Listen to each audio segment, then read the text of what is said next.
ദൈവനാമത്തിന് മഹത്വമുണ്ടാകട്ടെ.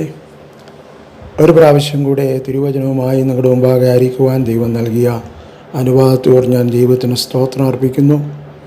കർത്താവായ യേശു ക്രിസ്തുവിൻ്റെ നാമത്തിൽ ഏവർക്കും സ്നേഹവന്ദനം. ദയവായി ഈ സന്ദേശം മുഴുവനും നിങ്ങൾ ശ്രദ്ധിച്ച് കേൾക്കണമേ എന്ന് ഞാൻ പ്രാരംഭത്തിൽ തന്നെ അഭ്യർത്ഥിക്കുകയാണ്. പ്രാർത്ഥനയോടുകൂടെ ഈ വചന കേൾവിക്കായി നമ്മുടെ ഹൃദയങ്ങളെ ഒരുക്കാം. സ്വർഗീയ പിതാവേ, സ്വന്തം പുത്രനെ ആദരിക്കാതെ ഞങ്ങളെ സ്നേഹിച്ച മഹാസ്നേഹമേ, ആ സ്നേഹത്തിൻ്റെ ആഴവും നീളവും ഉയരവും വീതിയും സകല വിശുദ്ധന്മാരും കൂടെ ഞങ്ങൾ ഗ്രഹിക്കേണ്ടതിന് അവിടുന്ന് ആഗ്രഹിക്കുന്നുവല്ലോ. അവിടുന്ന് ഞങ്ങൾക്ക് നൽകുന്ന രക്ഷ എന്ന വിലയേറിയ ദാനത്തെക്കുറിച്ച് ഗൗരവമായി ഞങ്ങൾ ചിന്തിക്കുവാൻ, അതിൻ്റെ നിലവാരത്തിൽ ഞങ്ങളുടെ ഈ ലോക ജീവിതത്തിൽ ജീവിക്കുവാൻ അങ്ങയുടെ വചനത്താലും അങ്ങയുടെ ആത്മാവിനാലും ഞങ്ങളെ പ്രാപ്തരാക്കി തീർക്കണമേ എന്ന് അപേക്ഷിക്കുന്നു. അബ്ബാ പിതാവേ, ഈ വചനം ഞങ്ങൾക്ക് വിടുതലായി, സ്വാതന്ത്ര്യമായി, ജീവനായി ശരീരത്തിലും മനസ്സിലും ആത്മാവിലും ഒരുപോലെ വ്യാപരിപ്പിക്കേണ്ടതിന് പിതാവിന് കൃപ തോന്നണമെന്ന് ഞങ്ങൾ വിനയമായി അപേക്ഷിക്കുന്നു. യേശു ക്രിസ്തുവിൻ്റെ നാമത്തിൽ തന്നെ പിതാവേ, ആമേൻ, ആമേൻ. നമ്മുടെ ഇന്നത്തെ ചിന്താവിഷയം രക്ഷയുടെ പ്രത്യാശ, ഹോപ്പ് ഓഫ് സാൽവേഷൻ എന്നതാണ്. അതിന് ആധാരമായി തിരഞ്ഞെടുത്തിരിക്കുന്ന തിരുവചന ഭാഗം മത്തായി എഴുതിയ സുവിശേഷം 1-ാം അധ്യായം 21-ാം വാക്യം. മത്തായി എഴുതിയ സുവിശേഷം 1-ാം അധ്യായം 21-ാം വാക്യം. അവൾ ഒരു മകനെ പ്രസവിക്കും, അവൻ തൻ്റെ ജനത്തെ അവരുടെ പാപങ്ങളിൽ നിന്ന് രക്ഷിപ്പാനിരിക്കൊണ്ട് നീ അവന് യേശു എന്ന് പേരിടണം എന്ന് പറഞ്ഞു. ഈ ആഗമന നാളുകളിൽ ക്രിസ്തുവിൻ്റെ ജനനത്തെക്കുറിച്ച് നാം തിരുവചനത്തിലൂടെ ധ്യാനിക്കുകയാണല്ലോ. യോസഫിന് വിവാഹം നിശ്ചയിച്ചിരുന്ന മറിയ, അവർ കൂടി വരുന്നതിന് മുമ്പേ ഗർഭിണിയായി എന്ന് കണ്ടിട്ട് അവൾക്ക് ലോകാപവാദം വരുത്താതിരിക്കുവാൻ യോസഫ് ഗൂഢമായി അവളെ ഉപേക്ഷിക്കുവാൻ ചിന്തിക്കുകയാണ്. ആ സമയത്താണ് കർത്താവിൻ്റെ ദൂതൻ പ്രത്യക്ഷനായി യോസഫിനോട് ചില കാര്യങ്ങൾ പറയുന്നു. നിൻ്റെ ഭാര്യയായ മറിയയെ ചേർത്തുകൊള്ളുവാൻ ശങ്കിക്കേണ്ട, അവളിൽ ഉൽപ്പാദിതമായത് പരിശുദ്ധാത്മാവിനാലാകുന്നു.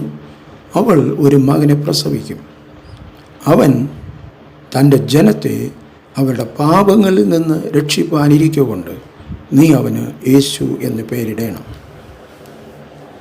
ക്രിസ്തീയ രക്ഷ, ആ രക്ഷയുടെ പ്രത്യാശ, ഇതിനെക്കുറിച്ചാണ് നമ്മൾ ഇന്ന് ഗൗരവമായി ചിന്തിക്കുവാനായി പോകുന്നത്.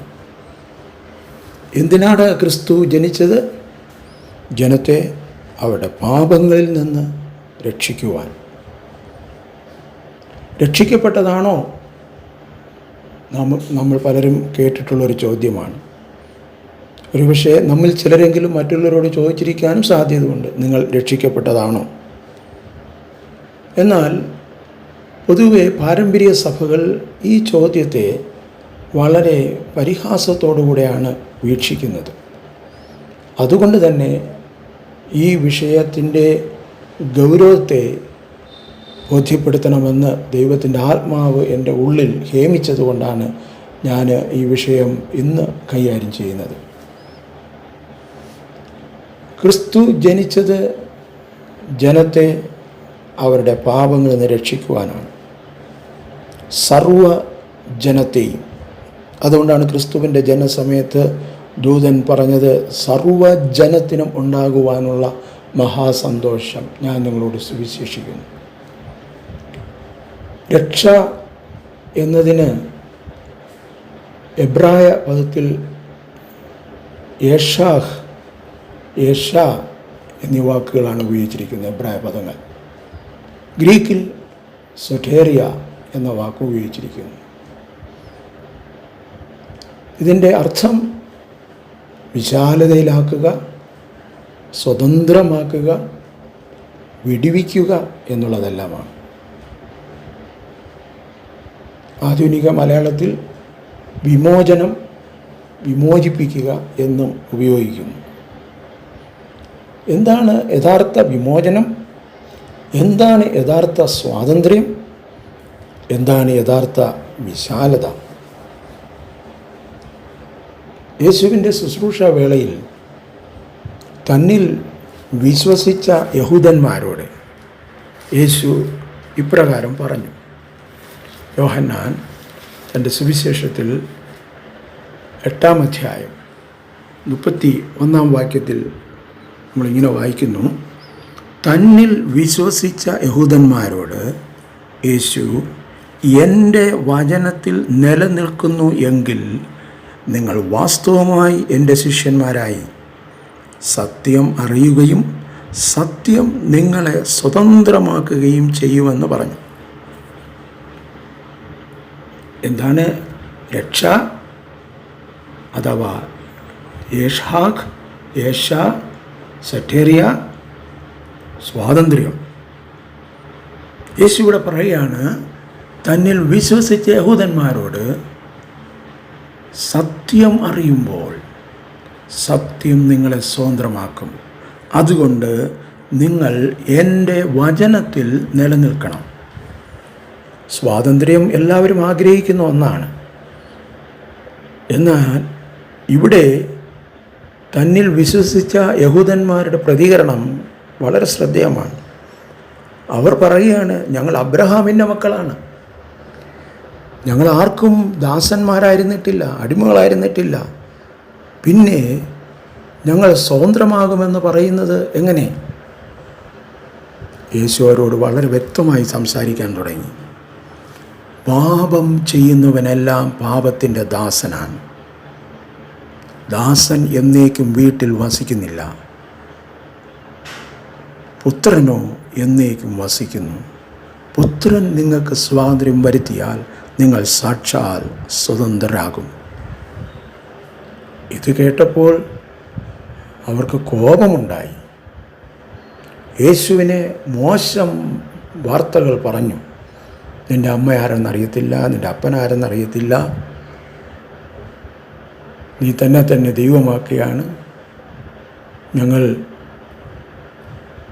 സ്വതന്ത്രരാണ് വാസ്തവത്തിൽ. എന്നാൽ യേശു അവരെ നോക്കി പറയുന്ന പ്രസ്താവനകൾ വളരെ ഗൗരവമേറിയതാണ്. നിങ്ങൾ പിശാചെന്ന പിതാവിൻ്റെ മക്കൾ. 44-ാമത്തെ വാക്യം. നിങ്ങൾ പിശാചെന്ന പിതാവിൻ്റെ മക്കൾ. അവൻ്റെ മോഹങ്ങളെ ചെയ്യുവാനും ഇച്ഛിക്കുന്നു. അവൻ ആദ്യം മുതൽ കൊലപാതകനായിരുന്നു. അവനിൽ സത്യമില്ലായകൊണ്ട് സത്യത്തിൽ നിൽക്കുന്നതുമില്ല. അവൻ ഭോഷ്ക് പറയുമ്പോൾ സ്വന്തത്തിൽ നിന്ന് എടുത്തു പറയുന്നു. അവൻ ഭോഷ്ക് പറയുന്നവനും അതിൻ്റെ അപ്പനും ആകുന്നു. ഞാനോ സത്യം പറയുന്നതുകൊണ്ട് നിങ്ങൾ എന്നെ വിശ്വസിക്കുന്നില്ല. യേശുവിൻ്റെ ഈ ചെറിയൊരു പ്രഭാഷണം അവസാനിക്കുമ്പോൾ 59-ാം വാക്യത്തിൽ ഇങ്ങനെയാണ് നാം കാണുന്നത്. അവർ അവനെ എറിയുവാൻ കല്ലെടുത്തു. യേശുവോ മറഞ്ഞ് ദേവാലയം വിട്ടുപോയി. ഇവർ പറയുന്നത് ഞങ്ങൾ അബ്രഹാമിൻ്റെ മക്കളെന്നാണ്. പാരമ്പര്യമാണ് അവർ പറയുന്നത്. യേശു പറഞ്ഞു, നിങ്ങൾ ജഡപ്രകാരം ചിലപ്പോൾ അബ്രഹാമിൻ്റെ മക്കളായിരിക്കാം, പക്ഷേ സ്പിരിച്വലി ആത്മീകമായി നിങ്ങൾ പിശാചിൻ്റെ മക്കളാണ്. എന്തിനാണ് യേശു കർത്താവ് ഈ ഭൂമിയിലേക്ക് വന്നത്? പിശാചിൻ്റെ മക്കളെ ദൈവത്തിൻ്റെ മക്കളാക്കുവാൻ. പാപത്തിൻ്റെ അടിമത്വത്തിൽ, പിശാചിൻ്റെ അടിമത്വത്തിൽ കിടന്ന മാനവരാശിയെ വ്യക്തിഗതമായി വിടുവിച്ച് ദൈവ പൈതലാക്കുവാൻ അത്രേ താൻ കടന്നു വന്നത്. ഇത് വളരെ ഗൗരവമായി നാം മനസ്സിലാക്കേണ്ടതാണ്. എന്താണ് ഈ പാപം എന്ന് പറഞ്ഞാൽ? ഇന്ന് പാപത്തെ അത്ര ഗൗരവമായി കാണുന്നുണ്ടോ? പാരമ്പര്യ സഭകളിൽ എല്ലാ ഞായറാഴ്ചയും പാപമേറ്റു പറച്ചിലുണ്ട്. 1 യോഹന്നാൻ 1-ാം അധ്യായം 8, 9, 10 വാക്യങ്ങളൊക്കെ അങ്ങ് വായിച്ചു വിടുകയാണ്. അതിൻ്റെ ആഴം, അതിൻ്റെ അർത്ഥം എത്രമാത്രം ഗ്രഹിക്കാറുണ്ട്? നമുക്ക് പാപമില്ല എന്ന് നാം പറയുന്നുവെങ്കിൽ നമ്മെ തന്നെ വഞ്ചിക്കുന്നു. സത്യം നമ്മിലില്ലാതെയായി. സത്യം അറിയുമ്പോഴാണ് സ്വാതന്ത്ര്യം ഉണ്ടാകേണ്ട ആവശ്യമുണ്ട് എന്ന് മനസ്സിലാകുന്നത്. പക്ഷെ സത്യം ഉള്ളിലില്ലാത്തത് കൊണ്ട് അതേ പറയുകയാണ്, നമുക്ക് പാപമില്ല എന്ന് സ്വയം പറയുകയാണ്. വീണ്ടും നാം പറയാറുണ്ട്, നമ്മുടെ പാപങ്ങളെ നാം ഏറ്റു പറയുന്നുവെങ്കിൽ അവൻ നമ്മുടെ പാപങ്ങളെ നമ്മോട് ക്ഷമിച്ച് സകല അനീതിയും പോക്കി നമ്മെ ശുദ്ധീകരിക്കുവാൻ തക്കവണ്ണം വിശ്വസ്തനും നീതിമാനുമാകുന്നു. നാം പാപം ചെയ്തിട്ടില്ല എന്ന് നാം പറയുന്നുവെങ്കിൽ ദൈവത്തെ അസത്യവാദിയാക്കുന്നു. അവൻ്റെ വചനം നമ്മിലില്ലാതെയായി. എത്ര ഗൗരവമായിട്ടാണ് പരിശുദ്ധാത്മാവ് പാപത്തെക്കുറിച്ച് പറഞ്ഞിരിക്കുന്നത്. എന്താണ് ഈ പാപം? ഞാൻ പലപ്പോഴും ദൈവത്തോട് പറഞ്ഞിട്ടുണ്ട്, ചോദിച്ചിട്ടുണ്ട്, കർത്താവേ, രോഗശാന്തിയെക്കുറിച്ച്, അനുഗ്രഹത്തെക്കുറിച്ച്, ഉയർച്ചയെക്കുറിച്ച് പ്രസംഗിച്ചാൽ എല്ലാവർക്കും ഇഷ്ടമാണ്. എന്നാൽ ഈ പാപം, രക്ഷ തുടങ്ങിയ ആത്മീയ കാര്യങ്ങൾ പറയുമ്പോൾ പലർക്കും അത്ര രസിക്കുന്നില്ല. എന്താണ് ഈ പാപം? അപ്പോഴാണ് പഴയ നിയമത്തിലെ ഒരു ഭാഗത്തേക്ക് എൻ്റെ ശ്രദ്ധയെ കൊണ്ടുചെന്നത്. യെശയ്യാപ്രവചനം 53-ാം അധ്യായം 6-ാം വാക്യം. നാം എല്ലാവരും ആടുകളെപ്പോലെ തെറ്റിപ്പോയിരുന്നു. നാം ഓരോരുത്തരും താൻ്റെ വഴിക്ക് തിരിഞ്ഞിരുന്നു. എന്നാൽ നമ്മുടെ എല്ലാവരുടെയും അകൃത്യം ദൈവം അവൻ്റെ മേൽ ചുമത്തി. യേശുക്രിസ്തുവിൻ്റെ മരണത്തെക്കുറിച്ച് യേശു ജനിക്കുന്നതിന് 800 വർഷങ്ങൾക്ക് മുമ്പ് എഴുതിയിരിക്കുന്ന പ്രവചനമാണിത്. നാം എല്ലാവരും ഇടയനില്ലാത്ത ആടുകളെപ്പോലെ തെറ്റിപ്പോയിരുന്നു. നയിക്കാനായിട്ട് ഒരാളില്ല, ഉടമസ്ഥാവകാശം പറയാൻ ഒരാളില്ല, ഉപദേശിക്കുവാൻ, സഹായിക്കുവാൻ, താങ്ങുവാൻ, ആശ്രയിക്കുവാൻ ആരുമില്ലാത്ത ഒരു അനാഥത്വമായ അവസ്ഥ. കുറച്ചുകൂടെ കടന്നു പറഞ്ഞാൽ നാം ഓരോരുത്തരും താൻ്റെ വഴിക്ക് തിരിഞ്ഞിരുന്നു. ഞാൻ എൻ്റെ ഇഷ്ടം പോലെ ജീവിക്കും, എൻ്റെ വിശ്വാസം ഇങ്ങനെയാണ്, എൻ്റെ വിശ്വാസം എന്നെ രക്ഷിക്കും, നിങ്ങൾ എന്നെ ഉപദേശിക്കാൻ വരണ്ട, ദൈവം എന്താണ് പറയുന്നത്, ദൈവത്തിൻ്റെ ഹിതം എന്താണ്, അതൊന്നും അറിയുവാൻ എനിക്ക് താല്പര്യമില്ല. ഇങ്ങനെയുള്ളൊരു മനോഭാവത്തോടുകൂടെയുള്ള ജീവിതമാണ് പാപമെന്ന് പറയുന്നത്. ഈ മനോഭാവമാണ് മനുഷ്യനിൽ ശിക്ഷ കൊണ്ടുവന്നത്. ദൈവം കൊടുത്ത മുന്നറിയിപ്പിനെ അവഗണിച്ച് ഞാൻ എൻ്റെ ഇഷ്ടപ്രകാരം തീരുമാനിക്കും എന്നുള്ള തീരുമാനത്തിൻ്റെ അനന്തരഫലം ആയിരുന്നു ശിക്ഷ. എന്താണ് ശിക്ഷ? മരണം. ദൈവം മനുഷ്യനോട് പറഞ്ഞത്, തിന്നരുതെന്ന് കൽപ്പിച്ചിരിക്കുന്ന ഫലം തിന്നുന്ന നാളിൽ നീ മരിക്കും. എന്നാൽ ദൈവത്തിൻ്റെ ശത്രുവായ പിശാച് എന്താണ് പറഞ്ഞത്? Surely you will not die. നിങ്ങൾ നിശ്ചയമായും മരിക്കുകയില്ല, നിങ്ങളുടെ കണ്ണ് തുറക്കും, നിങ്ങൾ ദൈവത്തെ പോലെ ആകും. ഈ മോഹന വാഗ്ദാനം വിശ്വസിച്ച് കായ് കഴിച്ച മനുഷ്യൻ, അവൻ്റെ കാഴ്ച നഷ്ടപ്പെട്ടു, അവൻ പിശാചിനെ പോലെയായി. ഇന്ന് മനുഷ്യൻ്റെ തനി നിറം പൈശാചികമാണ്. ആത്മീയമായ യാതൊരു കാഴ്ചപ്പാടും അവനില്ല. സ്പിരിച്വലി മരിച്ചു. ഈ മരണത്തിൽ നിന്ന് രക്ഷിക്കുവാനാണ് കർത്താവ് വന്നത്. ഈ മരണത്തിൽ നിന്ന് രക്ഷിക്കപ്പെട്ട അനുഭവം ആണ് രക്ഷിക്കപ്പെടുക എന്ന് പറയുന്നത്. രക്ഷപ്പെടുന്നതും രക്ഷിക്കപ്പെടുന്നതും തമ്മിൽ വ്യത്യാസമുണ്ട്. രക്ഷപ്പെട്ടു, ഒരു അപകടത്തിൽ നിന്ന് രക്ഷപ്പെട്ടു. പക്ഷേ രക്ഷിക്കപ്പെട്ടു എന്ന് പറയുമ്പോൾ വേറൊരാൾ എന്നെ സഹായിച്ചു, അദ്ദേഹം എന്നെ രക്ഷിച്ചു. ഞാൻ രക്ഷപ്പെട്ടതല്ല, എന്നെ രക്ഷിച്ചതാണ്. ഇന്ന് പലരും വിചാരിക്കുന്നത് ഞങ്ങൾ രക്ഷപ്പെട്ടു എന്നാണ്. അത് ഇന്നത്തെ മാത്രം ചിന്താഗതി അല്ല. BC 8-ാം നൂറ്റാണ്ടിൽ ദൈവജനത്തിൻ്റെ മനോഭാവത്തെക്കുറിച്ച് ദൈവത്തിൻ്റെ ആത്മാവ് യിരെമ്യാവിലൂടെ സംസാരിക്കുമ്പോൾ വളരെ ഗൗരവമേറിയ ചില സ്റ്റേറ്റ്മെൻറ്റ്സ് നമ്മൾ യിരെമ്യാ പ്രവചനത്തിൽ കാണുന്നുണ്ട്. യിരെമ്യാ പ്രവചനം 7-ാം അധ്യായത്തിൽ യഹോവയായ ദൈവം യിരെമ്യാവിലൂടെ പറയുകയാണ്, നീ യഹോവയുടെ ആലയത്തിൻ്റെ വാതിൽക്കൽ നിന്നുകൊണ്ട് യഹോവയെ നമസ്കരിക്കുവാൻ ഈ വാതിലിൽ കൂടി കടക്കുന്നവരായ എല്ലാ യഹൂദന്മാരുമായുള്ളവരെ, യഹോവയുടെ അരുളപ്പാട് കേൾക്കുവിൻ എന്നീ വചനം വിളിച്ചു പറയുക. ഇസ്രായേലിൻ്റെ ദൈവമായി സൈന്യങ്ങളുടെ യഹോവ ഇപ്രകാരം അരുളി ചെയ്യുന്നു, നിങ്ങളുടെ നടപ്പും പ്രവൃത്തികളും നന്നാക്കുവിൻ, എന്നാൽ ഞാൻ നിങ്ങളെ ഈ സ്ഥലത്ത് വസിക്കുമാറാക്കും. യഹോവയുടെ മന്ദിരം, യഹോവയുടെ മന്ദിരം, യഹോവയുടെ മന്ദിരം എന്നിങ്ങനെയുള്ള വ്യാജ വാക്കുകളിൽ ആശ്രയിക്കരുത്. പള്ളി പള്ളി പള്ളി, അതിനുവേണ്ടി ചാകാൻ നിൽക്കുക. വ്യാജ വാക്കുകളിൽ ആശ്രയിക്കരുത് എന്നാണ് ദൈവം പറയുന്നത്. വീണ്ടും ദൈവം പറയുക, നിങ്ങൾ പ്രയോജനമില്ലാത്ത വ്യാജ വാക്കുകളിൽ ആശ്രയിക്കുന്നു. നിങ്ങൾ മോഷ്ടിക്കുകയും കൊല്ലുകയും വ്യഭിചരിക്കുകയും കള്ളസത്യം ചെയ്യുകയും ബാലിന് ധൂപം കാട്ടുകയും നിങ്ങൾ അറിയാത്ത ദേവന്മാരോട് ചെന്ന് ചേരുകയും ചെയ്യുന്നു. നിങ്ങൾ രാഹുകാലം നോക്കുന്നു, നിങ്ങൾ മുഹൂർത്തം നോക്കുന്നു, ജാതികളുടെ ആചാരാനുഷ്ഠാനങ്ങൾ പലതും നിങ്ങൾ ചെയ്യുന്നു. പിന്നെ വന്ന് എൻ്റെ നാമം വിളിക്കപ്പെട്ടിരിക്കുന്ന ഈ ആലയത്തിൽ എൻ്റെ സന്നിധിയിൽ നിന്നുകൊണ്ട് ഞങ്ങൾ രക്ഷപ്പെട്ടിരിക്കുന്നു എന്ന് പറയുന്നത് ഈ മ്ലേച്ഛതകളൊക്കെയും ചെയ്യേണ്ടതിന് തന്നെയോ? എൻ്റെ നാമം വിളിച്ചിരിക്കുന്ന ഈ ആലയം കള്ളന്മാരുടെ ഗുഹ എന്ന് നിങ്ങൾക്ക് തോന്നുന്നുവോ? എനിക്കും അങ്ങനെ തന്നെ തോന്നുന്നു എന്ന് യഹോവയുടെ അരുളപ്പാട്. എത്ര വേദനാജനകമായ ഒരു പ്രസ്താവന ദൈവം തൻ്റെ ജനത്തെക്കുറിച്ച് പറയുന്നു. ഈ കോവിഡ് കാലത്തും ഇതൊരു വാസ്തവമല്ലേ? രക്ഷപ്പെട്ടിരിക്കുന്നു എന്നാണ് പലരും വിചാരിക്കുന്നത്.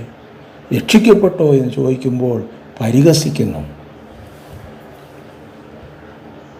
അപ്പോസ്തല പ്രവൃത്തികൾ 26-ാം അധ്യായത്തിൽ പൗലോസ് തൻ്റെ സാക്ഷ്യം പറയുകയാണ്. ക്രിസ്തു വിരോധിയായി അബ്രഹാമിൻ്റെയും ഇസ്ഹാക്കിൻ്റെയും യാക്കോബിൻ്റെയും ദൈവത്തെ സേവിക്കുന്നവനായിരുന്ന താൻ ക്രിസ്തുവിനെ കണ്ടെത്തിയപ്പോൾ തൻ്റെ ജീവിതത്തിൽ വന്ന രൂപാന്തരം, ആ രൂപാന്തരത്തെ തുടർന്ന് ശുശ്രൂഷയ്ക്കായിട്ടുള്ള വിളി, എന്താണ് ശുശ്രൂഷ എന്ന് കർത്താവ് അവനോട് പറഞ്ഞത് എല്ലാം താൻ രേഖപ്പെടുത്തിയിരിക്കുന്ന അധ്യായമാണ് അപ്പോസ്തല പ്രവൃത്തി 26. അതിൻ്റെ 18 നമ്മളിങ്ങനെ വായിക്കുന്നു. കർത്താവ് പറയുകയാണ്, ജനത്തിന് പാപമോചനവും എന്നിലുള്ള വിശ്വാസത്താൽ ശുദ്ധീകരിക്കപ്പെട്ടവരുടെ ഇടയിൽ അവകാശവും ലഭിക്കേണ്ടതിന് അവരുടെ കണ്ണ് തുറക്കുവാനും അവരെ ഇരുളിൽ നിന്ന് വെളിച്ചത്തിലേക്കും സാത്താൻ്റെ അധികാരത്തിൽ നിന്ന് ദൈവത്തിലേക്കും തിരിക്കുവാനും ഞാനിപ്പോൾ നിന്നെ അവരുടെ അടുക്കൽ അയക്കുന്നു എന്ന് കൽപ്പിച്ചു.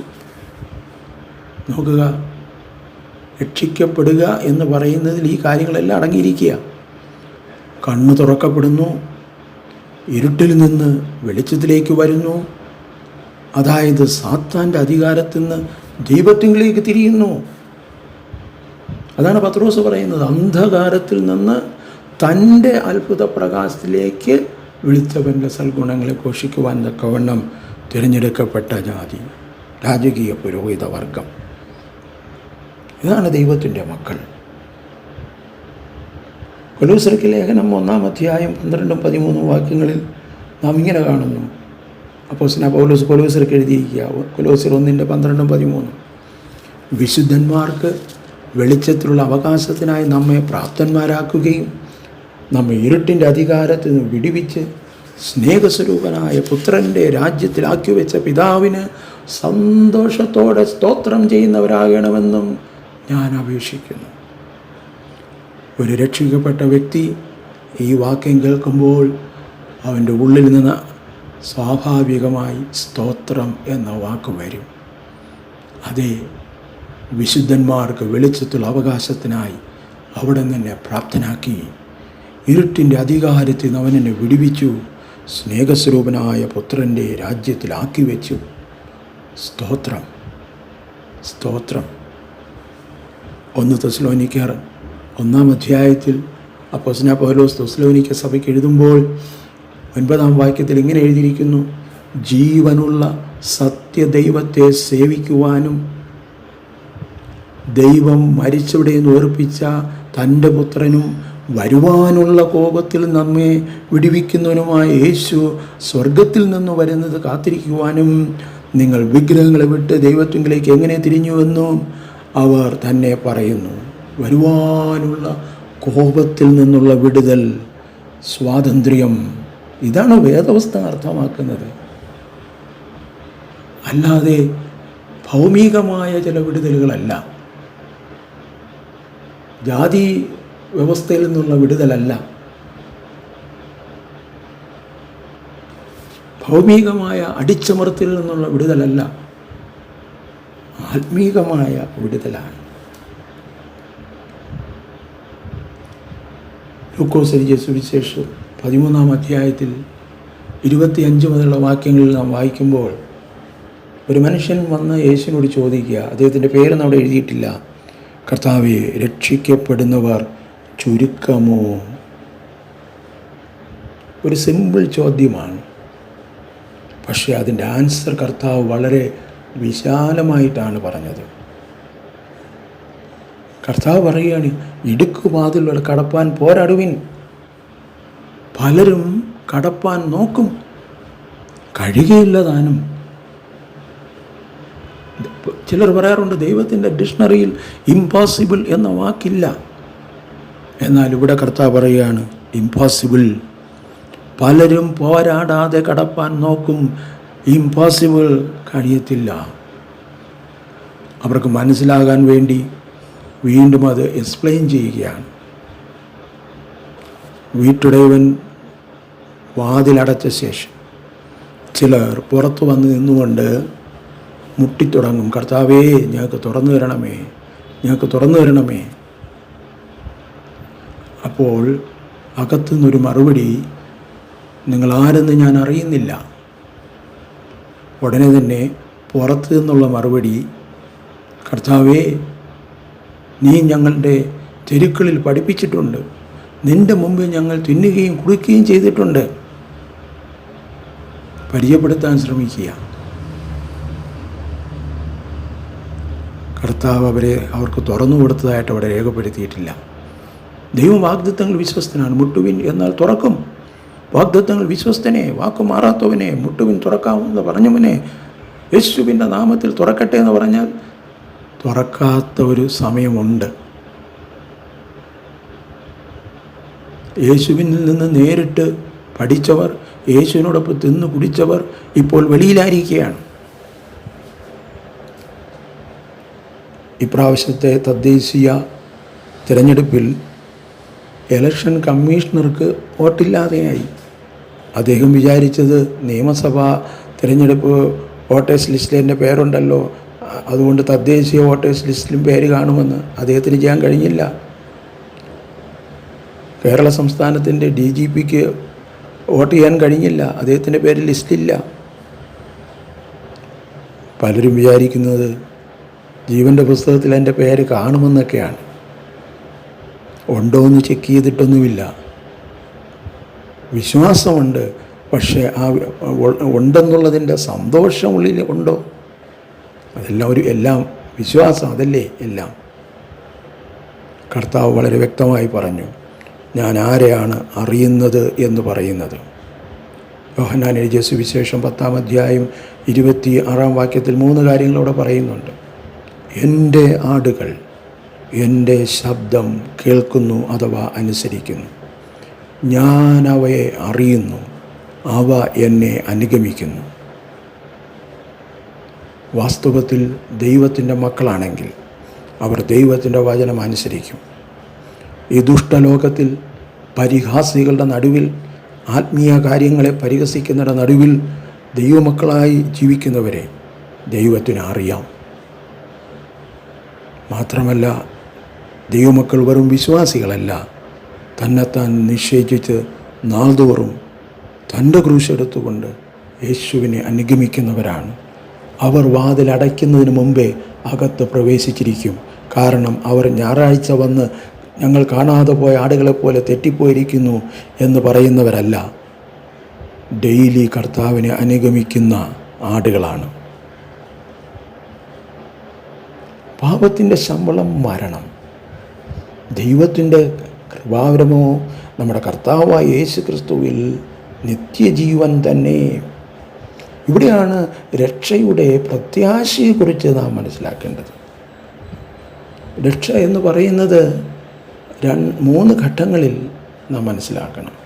ഞാൻ രക്ഷിക്കപ്പെട്ടു എന്ന് പറയുമ്പോൾ ഞാൻ ട്രാൻസ്ഫറായി, ഇരുട്ടിൻ്റെ അധികാരത്തിൽ നിന്ന് വെളിച്ചത്തിലേക്ക്, സാത്താൻ്റെ അധികാരത്തിൽ നിന്ന് വെളിച്ചത്തിലേക്ക്, സാത്താൻ്റെ രാജ്യത്തിൽ നിന്ന് ദൈവരാജ്യത്തിലേക്ക്, മരണത്തിൽ നിന്ന് ജീവങ്കിലേക്ക് ഞാൻ ട്രാൻസ്ഫറായി. രണ്ടാമത്തെ ഘട്ടം എന്ന് പറയുന്നത് ട്രാൻസ്ഫോർമേഷൻ, രൂപാന്തരം സംഭവിക്കുക. ഈ ലോകത്തിന് അനുരൂപമാകാതെ നന്മയും പ്രസാദവും പൂർണ്ണതയുമുള്ള ദൈവഹിതം എന്നതെന്ന് തിരിച്ചറിഞ്ഞുകൊണ്ട് രൂപാന്തരം പ്രാപിക്കുക, വിശുദ്ധീകരണം പ്രാപിക്കുക. മൂന്നാമതൊരു ഘട്ടമുണ്ട്, ട്രാൻസ്ഫിഗറേഷൻ, തേജസ്കരണം പ്രാപിക്കുക. അതാണ് പ്രത്യാശ. നമ്മിൽ വെളിപ്പെടുവാനുള്ള തേജസ് വിചാരിച്ചാൽ ഈ കാലത്തിലെ കഷ്ടങ്ങൾ സാരമില്ലെന്നെണ്ണുന്നു. റോമർക്ക് ലേഖനം 8-ാം അധ്യായം അതിൻ്റെ 17-ാം വാക്യമാണ്. നമ്മിൽ വെളിപ്പെടുവാനുള്ള തേജസ് വിചാരിച്ചാൽ, തേജസ്കരണം, അതാണ് രക്ഷയുടെ ക്ലൈമാക്സ്. ഒരുവൻ യേശുവിനെ കർത്താവെന്ന് വിശ്വസിക്കുകയും വായുകൊണ്ട് ഏറ്റുപറയുകയും ചെയ്താൽ അവൻ രക്ഷിക്കപ്പെടും. വിശ്വസിക്കുക എന്ന് പറഞ്ഞാൽ അവിടെ എഴുതിയിട്ടുണ്ട്, ഹൃദയം കൊണ്ട് വിശ്വസിക്കുകയും. അല്ല, വെറുതെ ഒരാൾ പറഞ്ഞിരുന്നത് ഏറ്റുപറഞ്ഞാൽ മാത്രം പോരാ, ഹൃദയം കൊണ്ട് വിശ്വസിക്കുമ്പോൾ നീതിക്കായി. നീതിമാൻ എന്ന പദവി ലഭിക്കുമ്പോൾ ഉള്ളിൽ ജീവൻ വരുന്നു, ദൈവിക ജീവൻ. പാപത്തിൻ്റെ ശിക്ഷയിൽ നിന്ന് ഞാൻ രക്ഷിക്കപ്പെടുന്നു, ഉള്ളിൽ ആത്മാവിൽ ജീവൻ വരുന്നു. തുടർന്നാണ് ജീവൻ്റെ വഴിയിൽ നടക്കുന്നത്. ജീവൻ പ്രാപിച്ചവരുടെ പേരാണ് ജീവപുസ്തകത്തിൽ ഉള്ളത്. ജീവപുസ്തകത്തിൽ പേരെഴുതി കാണാത്ത ഏവനെയും തീ പൊയ്കയിൽ തള്ളിയിടും. ദൈവത്തിൻ്റെ ജീവൻ ഉള്ളിൽ വരണം. യേശു പറഞ്ഞു, ഞാൻ നിങ്ങൾക്ക് ജീവൻ തരാനാണ് വന്നത്. നിങ്ങൾ തിരുവെഴുത്തുകളെ ശോധന ചെയ്യുന്നു, അവയിൽ നിത്യജീവനുണ്ടെന്ന് നിങ്ങൾ നിരൂപിക്കുന്നു, എങ്കിലും ജീവൻ പ്രാപിക്കേണ്ടതിന് എൻ്റെ അടുക്കൽ വരാൻ നിങ്ങൾക്ക് മനസ്സില്ല. അപ്പോൾ ജീവൻ, ആ ജീവൻ്റെ വഴിയിൽ നടക്കുന്നതാണ് ട്രാൻസ്ഫോർമേഷൻ. ഒടുവിൽ ലഭിക്കുന്നതാണ് ട്രാൻസ്ഫിഗറേഷൻ, തേജസ്കരണം. അത് കർത്താവിൻ്റെ വരവിങ്കൽ സംഭവിക്കുന്നതാണ്. ഫിലിപ്പിയർക്ക് ലേഖനം 3-ാം അധ്യായം 20-21 നമ്മളിങ്ങനെ നാം വായിക്കുന്നു, നമ്മുടെ പൗരത്വമോ സ്വർഗത്തിലാകുന്നു പ്രത്യാശ. നമ്മുടെ പൗരത്വമോ സ്വർഗത്തിലാകുന്നു. അവിടുന്ന് കർത്താവായ ക്രിസ്തു രക്ഷിതാവായി വരുമെന്ന് നാം കാത്തിരിക്കുന്നു. രക്ഷിക്കപ്പെട്ട ദൈവമക്കളുടെ രക്ഷ പൂർത്തീകരിക്കുവാനായി താൻ വരുന്നത് രക്ഷിതാവായിട്ടാണ്. എബ്രായർക്ക് ലേഖനം 9-ന്റെ 27-28 വാക്യങ്ങളിലും ഇത് രേഖപ്പെടുത്തിയിട്ടുണ്ട്. ഒരിക്കൽ മരിക്കുകയും പിന്നെ ന്യായവിധിയും ദൈവം മനുഷ്യർക്ക് നിയമിച്ചിരിക്കാൻ ക്രിസ്തുവും അങ്ങനെ തന്നെ ഒരിക്കലായി മാനവരാശിയുടെ പാപങ്ങൾക്ക് വേണ്ടി അവൻ അർപ്പിക്കപ്പെട്ടു. ഇനി തനിക്കായി കാത്തു നിൽക്കുന്നവരുടെ രക്ഷയ്ക്കായി പാപം കൂടാതെ പ്രത്യക്ഷനാകും. ഈ യാഥാർത്ഥ്യങ്ങൾ നമ്മൾ മനസ്സിലാക്കിയിരിക്കണം. ഉയർത്തെഴുന്നേറ്റ കർത്താവ് 7 സഭകൾക്ക് ദൂതെഴുതുമ്പോൾ ഒരു സഭയെക്കുറിച്ച് വളരെ വേദനയോടുകൂടെ താൻ പറയുന്നുണ്ട്. സർദീസിലെ സഭ ജീവനുണ്ടെന്ന് പേരുണ്ടെങ്കിലും മരിച്ചിരിക്കുന്ന സഭ. കർത്താവ് നോക്കിയപ്പോൾ വിശ്വാസ സമൂഹമാണ്, പക്ഷേ സ്വഭാവം ജഡസ്വഭാവം. ഐ നോ യുവർ ഡീഡ്സ്, ഞാൻ നിൻ്റെ പ്രവൃത്തി അറിയുന്നു. നിനക്ക് ജീവനുണ്ടെന്ന് പേരുണ്ടെങ്കിൽ നീ മരിച്ചവനാകുന്നു. ഉണർന്നുകൊള്ളുക, ചാവാറായ ശേഷിപ്പുകളെ ശക്തീകരിക്കുക. നീ പ്രാപിക്കുകയും കേൾക്കുകയും ചെയ്ത് എങ്ങനെയെന്ന് ഓർമ്മിച്ചെടുക്കുക, മാനസാന്തരപ്പെടുക, അത് അനുസരിക്കുക. അല്ല ഞാൻ കള്ളനെ പോലെ നിൻ്റെ അടുക്കൽ വരും. നോക്കുക, ജീവൻ നഷ്ടപ്പെട്ട സഭ. പലരും വിചാരിക്കുന്നത് മരിച്ചു കഴിഞ്ഞാൽ സ്വർഗത്തിൽ പോകും, ഇനി അവിടെ ദാഹിക്കില്ല, വിശക്കുകയില്ല. എന്നാൽ ദാഹിക്കുന്ന വിശക്കുന്ന വേറെ സ്ഥലമുണ്ടെന്നും കൂടെ യേശു കർത്താവ് പറഞ്ഞു. മറന്നു പോകരുത്. ലൂക്കോസ് സുവിശേഷം 16-ാം അധ്യായം 19-31 വരെയുള്ള വാക്യങ്ങളിൽ ധനവാന് നല്ല അടക്കശുശ്രൂഷ കിട്ടി. ലാസർ മരിച്ചു, ലാസറിൻ്റെ ശവശരീരം മറവ് ചെയ്തു. ധനവാനെയും സ്വർഗത്തിലേക്കാണ് അയച്ചത്. പക്ഷെ ധനവാൻ പോയത് പാതാളത്തിൽ. അവിടെ അവന് വെള്ളം കിട്ടിയില്ല. ആദ്യം വെള്ളം അവൻ ചോദിക്കുന്നത് അബ്രഹാം പിതാവിനോടാണ്. അവൻ വിചാരിച്ചത് അബ്രഹാമിൻ്റെ മക്കളല്ലേ ഞങ്ങൾ, അബ്രഹാം സഹായിക്കുമെന്ന്. വെള്ളം കിട്ടിയില്ല. 5 സഹോദരന്മാരെക്കുറിച്ചുള്ള ഓർമ്മ എനിക്ക് വന്നു. അവർ ഈ യാതന സ്ഥലത്ത് വരാതിരിക്കാൻ ആരെങ്കിലും പോയി ഇങ്ങനെയൊക്കെ സ്ഥലങ്ങളുണ്ടെന്ന് പറയണമേ എന്നവൻ കെഞ്ചി അപേക്ഷിക്കുകയാണ്. അതിനും മറുപടി അവിടെ പ്രവാചകന്മാരും ശുശ്രൂഷക്കാരും എല്ലാം ഉണ്ട്, അവരുടെ വാക്ക് കേൾക്കട്ടെ. രക്ഷ എന്ന് പറയുന്നത് വളരെ വ്യക്തിഗതമായി അനുഭവിക്കേണ്ട ഒരു സന്തോഷമാണ്. ക്രൂശിൻ്റെ 2 വശത്ത് 2 കള്ളന്മാർ, യേശുവിൻ്റെ വശത്ത് 2 കള്ളന്മാർ. യേശുവിൻ്റെ സകലതും അവർ കണ്ടുകൊണ്ടും കേട്ടുകൊണ്ടും കിടക്കുകയാണ്. അതിലൊരുവൻ പറയാൻ തുടങ്ങി, യേശുവേ, നീ രാജ്യത്വം പ്രാപിച്ചു വരുമ്പോൾ എന്നെ ഓർക്കണമേ. യേശു ഉടനെ തന്നെ അവന് മറുപടി കൊടുത്തു, ഇന്ന് നീ എന്നോടുകൂടെ പറുദീസയിലിരിക്കും. സ്നേഹസമ്പന്നനായവൻ, കരുണാമയനായവൻ ക്രൂശിലെ കഠിനവേദനയുടെ മധ്യേയും ആ ഒരു വശത്ത് കിടന്ന കള്ളന് ഒരു ഉറപ്പ് കൊടുക്കുക, ഇന്ന് നീ എന്നോടുകൂടെ പറുദീസയിലിരിക്കും. എന്തുകൊണ്ട് തൊട്ടടുത്ത് കിടന്നവനോട് മോനെ നീയും കൂടെ വന്നേരെ എന്ന് പറയാത്തത്? ഗൗരവമായി ചിന്തിക്കണേ. രക്ഷ എന്ന് പറയുന്നത് സ്വയം കാര്യത്തിൻ്റെ സീരിയസ്നെസ് മനസ്സിലാക്കി വായു കൊണ്ട് ചോദിക്കേണ്ടതാണ്. ഇവൻ പറഞ്ഞു, നമ്മൾ വാസ്തവത്തിൽ ദുഷ്ടത പ്രവർത്തിച്ചിട്ടാണ് ഈ ശിക്ഷ സഹിക്കുന്നത്, പക്ഷെ ഇവനോ ഒന്നും ചെയ്തിട്ടില്ല. നീ ദൈവത്തെ ഭയപ്പെടുന്നില്ലേ, മോശം വാക്കുകൾ പറയാതെ എന്ന് മറ്റേ കള്ളനെ ശാസിച്ചിട്ടാണ് ഇവൻ യേശുവിനോട് പ്രാർത്ഥിക്കുന്നത്. അവൻ രക്ഷയുടെ സന്തോഷം അവൻ അനുഭവിച്ചു. ക്രൂശിൽ അവൻ്റെ ശരീരം മരിച്ചെങ്കിലും മരണമില്ലാത്ത ആത്മാവ് നിത്യജീവനിലേക്ക് പ്രവേശിച്ചു. അപ്പോസ്തലനായ പൗലോസ് പറയുന്ന ഒരു പ്രസ്താവനയിലൂടെ ഞാനിത് നിർത്തട്ടെ. 1 കൊരിന്ത്യർ 1:18 പൗലോസ് പറയുന്നു, ക്രൂശിൻ്റെ വചനം നശിച്ചു പോകുന്നവർക്ക് ഭോഷത്വം, രക്ഷിക്കപ്പെടുന്ന നമുക്കോ ദൈവശക്തിയാകുന്നു. താൻ പോലും രക്ഷിക്കപ്പെട്ടു എന്ന് പറഞ്ഞില്ല, രക്ഷിക്കപ്പെടുന്ന നമുക്കോ ദൈവശക്തി. അതുകൊണ്ട് എന്നെ കേൾക്കുന്ന ദൈവവേദിലെ ഞാൻ രക്ഷിക്കപ്പെട്ടു എന്ന് പറയുന്നതിൽ സന്തോഷം തന്നെയാണ്. പക്ഷേ രക്ഷയുടെ പൂർത്തീകരണം തേജസ്കരണത്തിലേക്കാണ്. അത് ദൈവത്തിൻ്റെ ദാനമാണ്. രക്ഷ എന്നുള്ളത് ദൈവത്തിൻ്റെ ദാനമെന്ന് നാം നിത്യതയിൽ ആരാധിക്കേണ്ടവരാണ്. പക്ഷെ അതിന് നാം ഇവിടെ ഒരു വിശുദ്ധ ജീവിതം നാം ചെയ്യണം. അത് മറന്നു പോകരുത്. നാം യേശുവിനെ കാണുമ്പോൾ അവനോട് സദൃശ്യമാരാകുമെന്ന് നമുക്ക് പ്രത്യാശയുണ്ട്. അത് നല്ല കാര്യം. 1 യോഹന്നാൻ 3-ാം അധ്യായം 4-5 വാക്യങ്ങൾ ഇങ്ങനെ നാം വായിക്കുന്നു, അവനിൽ ഈ പ്രത്യാശയുള്ളവനല്ല, അവൻ നിർമ്മലനായിരിക്കുന്ന പോലെ തന്നെ നിർമ്മലീകരിക്കുന്നു. അതുകൊണ്ട് രക്ഷയുടെ പ്രത്യാശയിൽ ആനന്ദിക്കുവാൻ,